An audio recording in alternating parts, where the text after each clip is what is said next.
பார்த்துக் கொண்டிருப்பது 24 நியூஸ் தமிழ்.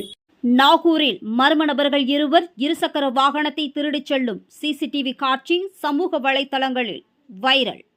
நாகப்பட்டினம் மாவட்டம் நாகூரில் புகழ்பெற்ற நாகூர் ஆண்டவர் தர்கா அமைந்துள்ளது. இங்கு வெளிநாடுகள் மட்டுமின்றி வெளி மாநிலத்திலிருந்து பல்லாயிரக்கணக்கான மக்கள் வந்து செல்கின்றனர். எப்போதும் பரபரப்பாக காணப்படுகின்ற நாகூர் பகுதியில் உள்ள தமிழ்நாடு ஜவ்ஹீத் ஜமாத் பள்ளிவாசலில் நிறுத்தி வைக்கப்பட்டு இருந்த இருசக்கர வாகனத்தை மர்ம நபர்கள் திருடிச் செல்லும் சிசிடிவி காட்சிகள் தற்போது சமூக வலைதளங்களில் வைரலாக பரவி வருகிறது.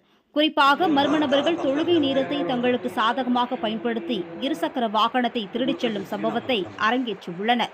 இதுகுறித்து இருசக்கர வாகன உரிமையாளர் அளித்த புகாரின் அடிப்படையில் நாகூர் காவல்துறையினர் வழக்கு பதிவு செய்து விசாரணை மேற்கொண்டு வருகின்றனர்.